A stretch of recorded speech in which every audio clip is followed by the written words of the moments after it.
Hi everyone, this is a video edition of the Scattered podcast. I'm Yvonne Chorlin. I'm a physical or biological anthropologist and archaeologist, and this is a short video of my contribution to the Alberta portion of a cross-Canada scavenging project led by Dr. Sherry Forbes. To learn more about Sherry and the origin of this project, listen to episode 16 of the audio portion of this podcast. In a nutshell, law enforcement need to recover as much potential forensic evidence as possible to help solve cases. They approach Sherry with two questions. Where do we search for this evidence and how far do we search for it? To help answer these questions, Sherry wants to identify the scavengers and their scavenger behavior to figure out who may have influenced the movement of this evidence, and then also to map the dispersal of the evidence so we know where it went. By identifying the scavengers and their scavenger behavior and mapping the dispersal of the evidence, we hope to see patterns and be able to answer the two questions of where and how far to search for the remains so that we can answer this for law enforcement. So having these ideas and these questions is all fine and dandy, but how do you do this? How do you identify the scavengers and map the dispersal of the remains? Well, that's where this video comes in. I'm going to show you.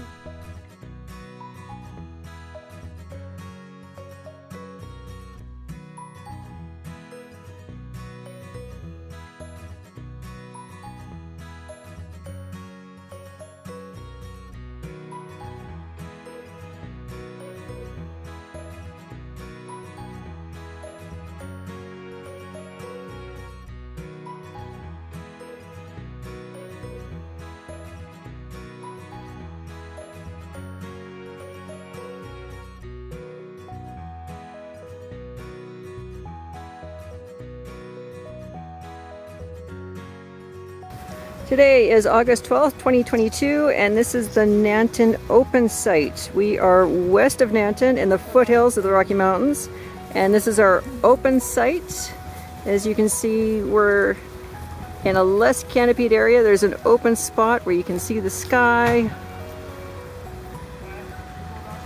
This is primarily aspen in here, but we are in the foothills of the Rocky Mountains, so we are on top of a hill at the moment.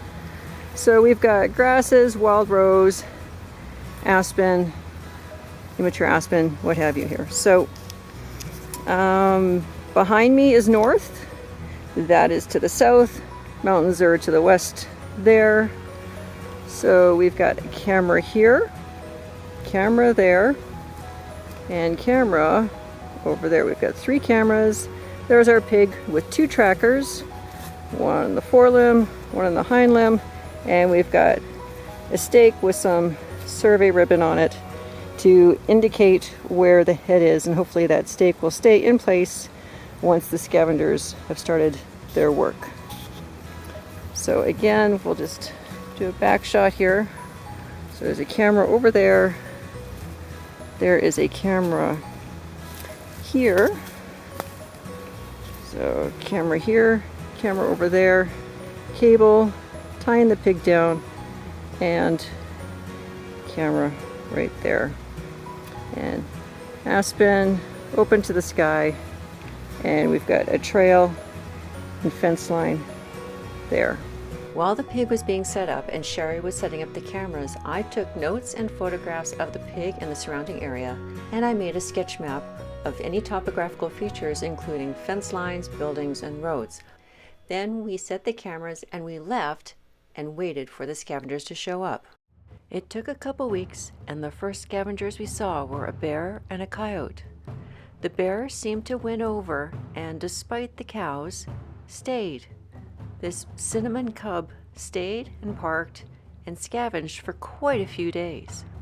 However, the cinnamon cub seemed to be displaced by a new black bear and a friend. Possibly three bears moving in and replaced the cinnamon cub.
Today is August 28th, 2023. This is Nanton open site.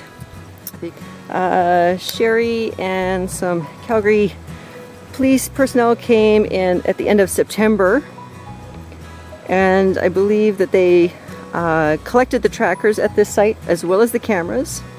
We didn't pick up any, so there are no trackers to be found today, and I believe that the trackers were still here. The pig was not all that dispersed at the end of September, so that would have been at about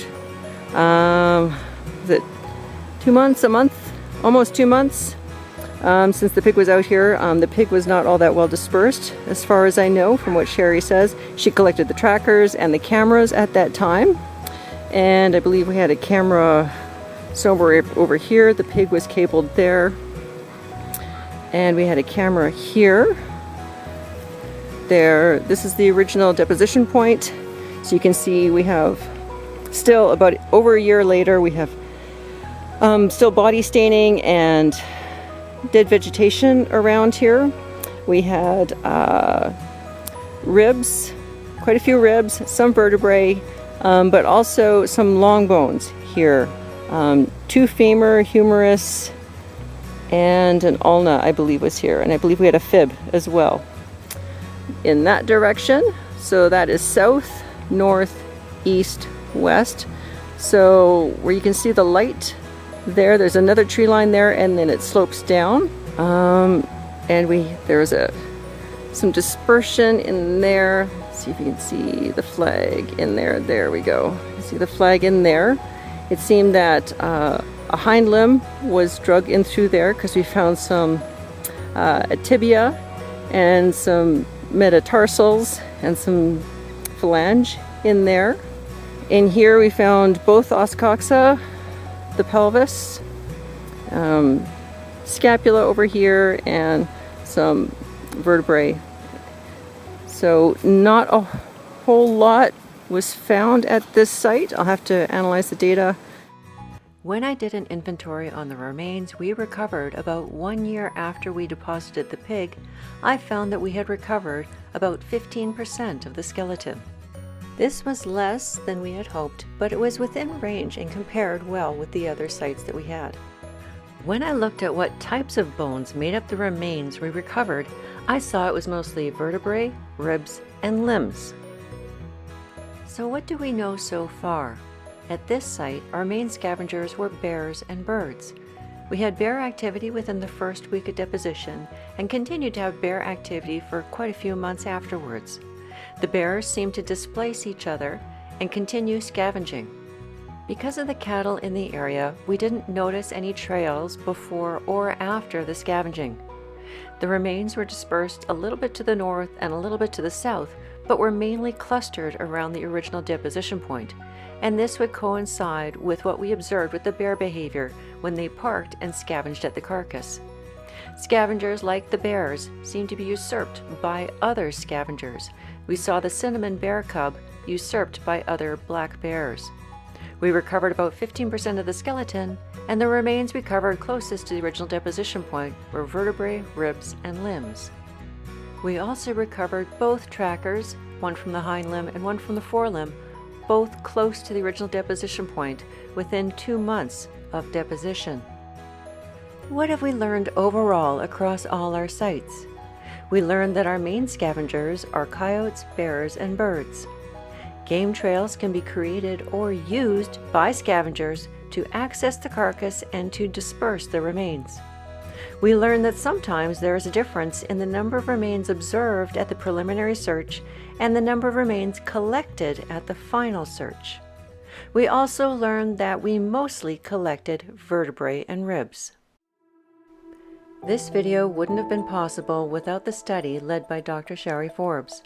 The Calgary and Edmonton Police Service were instrumental in helping us to find land to use, coordinate the searches and carcasses, and of course, to let us know if this information is useful to them.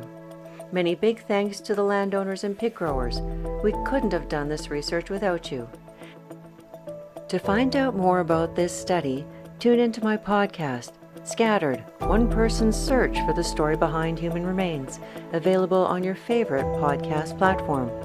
Also, check out the other videos in this series available on my website, yvonnechorlin.com, and read about it on my blog and on Facebook.